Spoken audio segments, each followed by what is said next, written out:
From the headquarters of Telesur English in Quito, Ecuador, I am Estefania Bravo. This is From the South.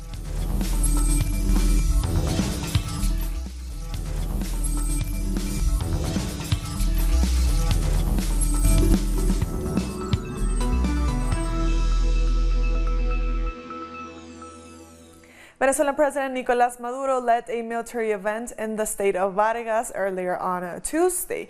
During the event, Maduro took the opportunity to congratulate the Venezuelan army for its continued loyalty. He also congratulated them for their swift response after a U.S. vessel entered Venezuelan waters a few days ago. Defense Minister Vladimir Padrino Lopez also attended the event and said that the armed forces want peace and stability in their country. The Venezuelan foreign minister has condemned the actions of the Portuguese bank Novo Banco, which has frozen over 1.5 billion euros of Venezuela's funds at the request of the U.S. government. On Twitter, the foreign minister said the illegal holdings of these funds affect the entire population of Venezuela, as they are destined for importing medication, food, industrial equipment, supplies to treat malaria, HIV, and other chronic diseases, as well as to pay standing financial commitments with international bodies and to pay the salaries of foreign service personnel.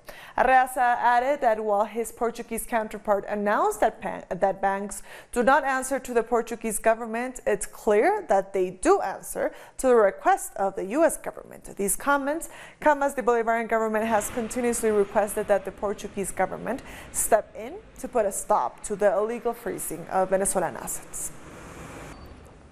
And Russian President Vladimir Putin has met with the Chinese Foreign Minister Wang Yi in Sochi.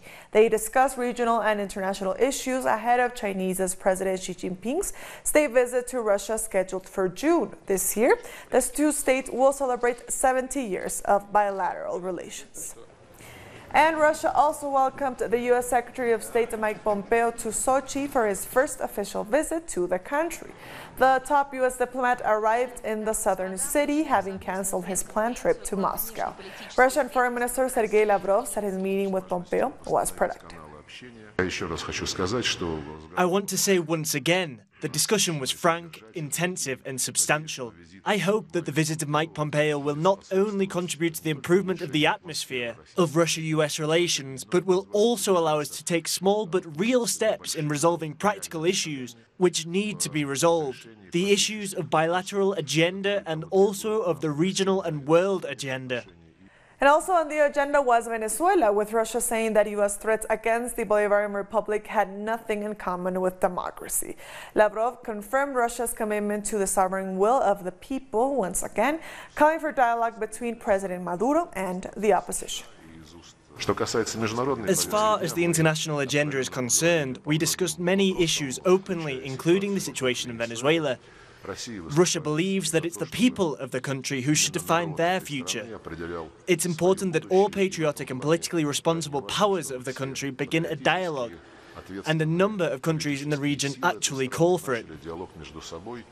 The Brazilian Supreme Court has ordered that former President Michel Temer be released from prison. However, the Supreme Court banned the former president from leaving the country. Temer was arrested on May 9th and kept in preventive detention. He's accused of money laundering and corruption in the Lava Jato investigation. Thousands of students in Brazil have gathered in assemblies to prepare for Wednesday's education mobilization. Close to 5,000 students from the Federal University of Goiás State attended an event in which they gave a symbolic hug to the university building. An even bigger demonstration is planned for tomorrow, when students will protest against cuts to public education. Mexican authorities have rescued 142 migrants who were abandoned in a truck in the state of Veracruz. According to officials, there were mainly Guatemalan families with young children. The driver reportedly fled from the truck, which belonged to a courier company. The migrants received a medical treatment before being handed over to immigration authorities. And Mexican authorities have activated an emergency and contingency environmental plan in the capital due to the high levels of pollution. The Environmental Commission alerted the public about the pollution cloud located in the area. Citizens are asked to remain at home, avoid using their cars, and to not start any fires. The situation has worsened due to a number of forest fires around the country. If these conditions get worse, we will take additional measures to avoid an increase in pollution. Most of the pollution comes from fires and daily life, which put pressure on the environment. After 12 years of legal battles, families of those who've been forcibly disappeared in Mexico secured a victory in the courts. A new ruling compels the state to create a special commission to investigate the events that led to the disappearances. This decision includes providing families access to the facilities where victims could have been taken. A federal judge has ruled in favor of the family of Edmundo Reyes Amaya and Gabriel Cruz Sanchez, social leaders who have been missing since May 2007 in the state of Oaxaca. For us, the main fight has been to start the search, and part of this verdict says that authorities must first start the search, assuming they are still alive, and only once they are assumed to be dead, then they must start looking for their remains.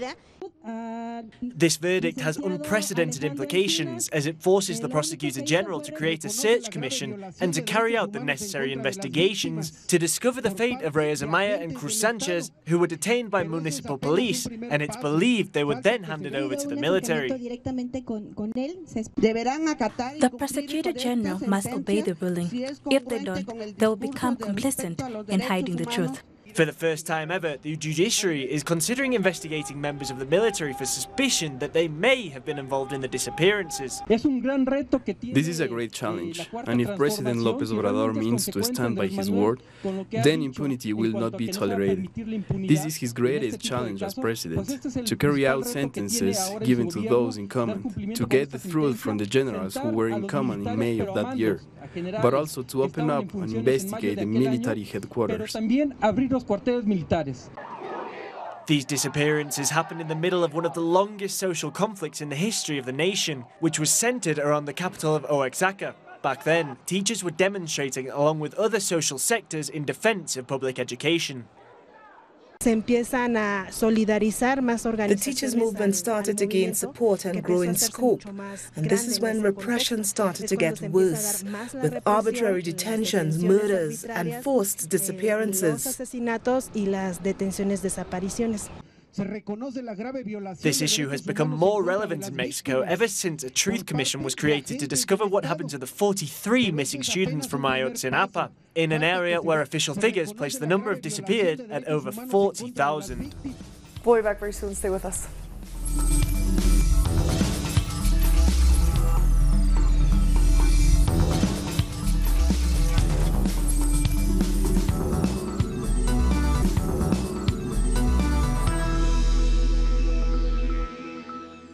Welcome back. A Peruvian court has ordered 18 months of pretrial detention for the former mayor of Lima. Susana Villarán is accused of bribery and money laundering in connection to the Lavallato case. She allegedly received campaign money from Brazilian construction companies Odebrecht and OAS and then favored the companies while in office. And teachers have taken to the streets in Peru against the firing of their colleagues after they joined a strike last year. The group protested in front of the Constitutional Court in Lima. They claim facing criminalization of the right to strike after thousands of teachers were fired or sanctioned for joining a general strike in 2018. A commission from the International Monetary Fund arrived to Ecuador on Monday to ensure the country is adhering to the conditions imposed in exchange for a $4.2 billion loan. The visit is part of a quarterly evaluations planned by the IMF in order to approve the loan, which was requested by Lenín Moreno's government. In March, Ecuador received the first payment, which is conditioned on measures like reducing government spending and a tax reform, among other neoliberal austerity measures. And earlier I spoke with independent journalist and researcher Dennis Rogatiuk, who specializes in Latin American politics. I asked Dennis about the Ecuadorian government's case against activist and software developer Olavini. Olavini's collaboration never with Julian Assange never went beyond him being a personal friend of Julian, of visiting Julian at the Ecuadorian embassy in London, and of expressing admiration for the work of WikiLeaks. Now, if we look at the actual legal case which the Ecuadorian justice system is pursuing against Olavini, the only relevant pieces of evidence it is actually using in its trial against him are books on piracy hacktivism, as well as iPods, iPads, laptops, telephones, and other equipment that he would use. That he was using as a software engineer living in Ecuador for the last 6 months. So there really is absolutely the legal case itself is completely absurd. You have said previously that Ecuador has seen a growing campaign to censor media and repress speech by political opponents. What have been some examples of that? In the last few months, since the first publication of the inner papers and the details of Moreno's bank accounts, we've seen outlets like Ecuadorian Mediato, Ruta Crítica online journal, Radio Pechinche Universal, and Hechos Ecuador website having been either censored, experienced a large number of online attacks, or had their broadcasting signal cut, or have been forced off air by the Ministry of Communication or the Moreno government supporters. Also, we've seen many journalists and communications experts who actively opposed the government of Lenin Moreno, such as Fernando Alvarado, Marco Antonio Bravo, Carlos Bravo, Patricio Pacheco, Carlos Cho, and Richard Macias, also suffering persecution and harassment at the hands of both the pro-Moreno political forces and the justice system as well. A former FARC leader who worked towards achieving peace has been killed in Colombia. Wilson Saavedra was a former FARC commander and an active supporter of the peace agreement. No details about his killing have been disclosed. The humanitarian crisis in Colombia continues to worsen as a social leader is killed every 2 days. According to activists, plans by the government have been insufficient to stop the murders and dismantle paramilitary groups.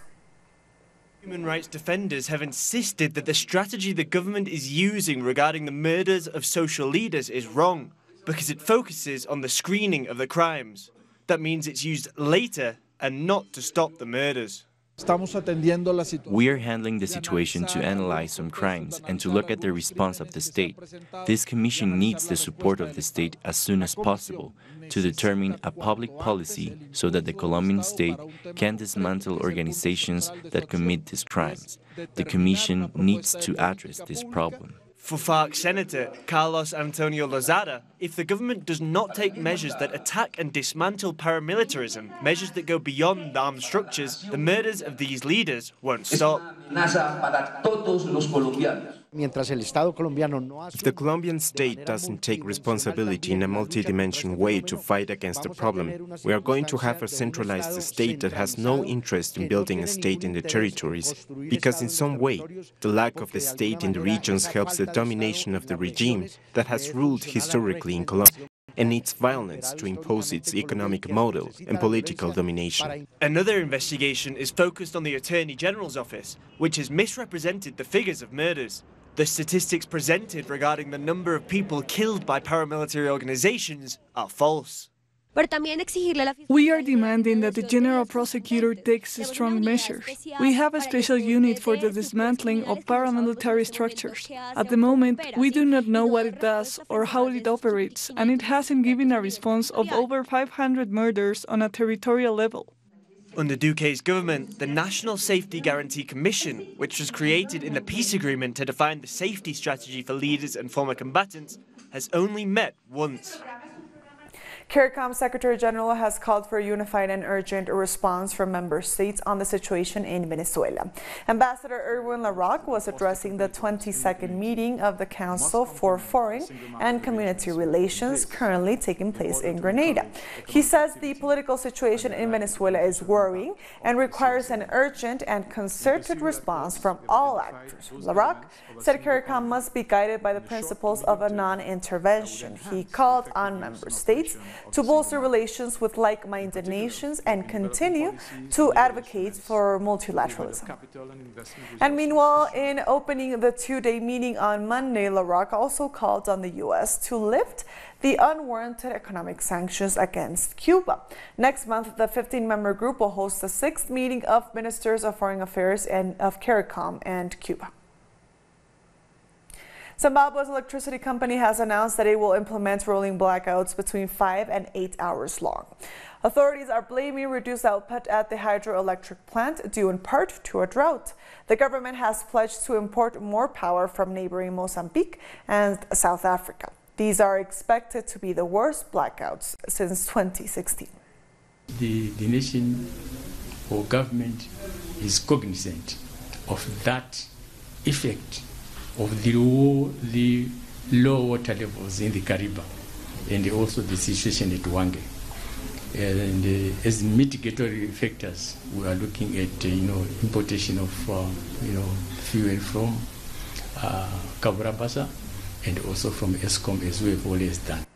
Tourism companies in Tanzania will, as of next month, have to bid for a right to hunt in designated areas through a new online auction system. The Wildlife Management Authority says 26 hunting blocks will be made, with a maximum of 5 blocks allowed for any company. Most of these are in the UNESCO-listed Selous Game Reserve, known for its elephants, lions, zebras, and giraffes. Authorities say the move is aimed at preventing corruption in this lucrative sector.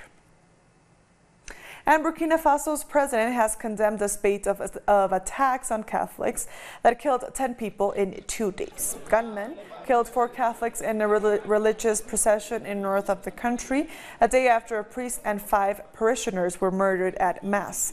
The attackers set fire to the church, several shops, and a small cafe before looting a health center. Burkina has suffered from deadly attacks attributed to a number of jihadist groups that target Christian clerics and Muslims. Burkina Faso must remain upright, and we will fight them until violent extremism and intolerance are no longer present in our country. Burkina Faso has always been known as a tolerant country from all perspectives, and we must work to maintain this richness that, I would argue, our ancestors passed on to us. Thousands of residents have fled their village in Nigeria's Borno state, fearing renewed attacks by Boko Haram after a recent raid. Last week, a raid by the rebel group killed 6 people and burned dozens of houses to the ground. Residents of Molai have been forced to find shelter away from their homes. The village has been attacked 4 times in the last 2 years. We are going to find anything, even a tent, to live our life there because we have nothing, no food to eat and no shelter, even our mobile phones. They destroyed everything. We'll be back very soon. Stay with us.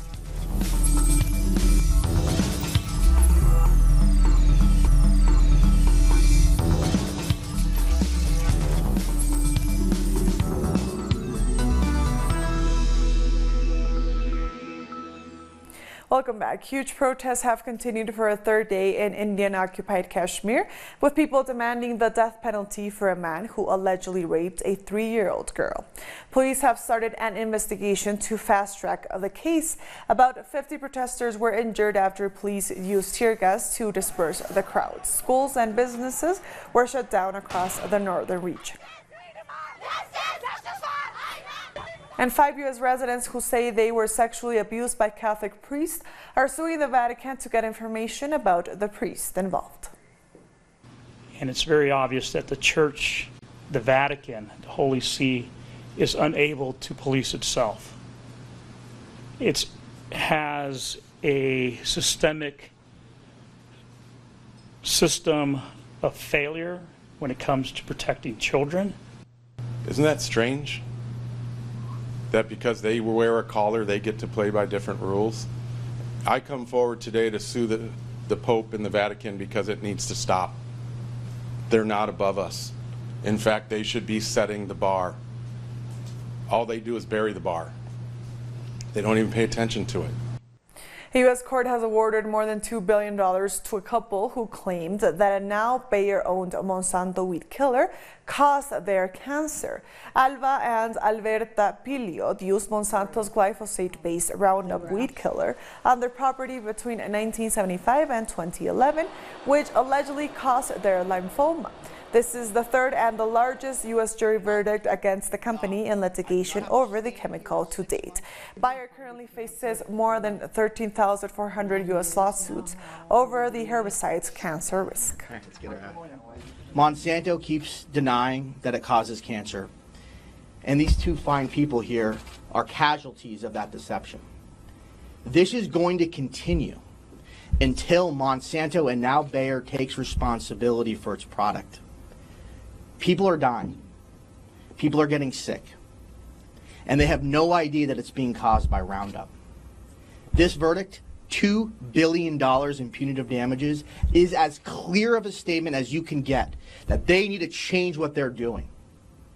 And I hope to God I do not have to stand here in 6 months or another year with another person who's a victim of this type of fraud.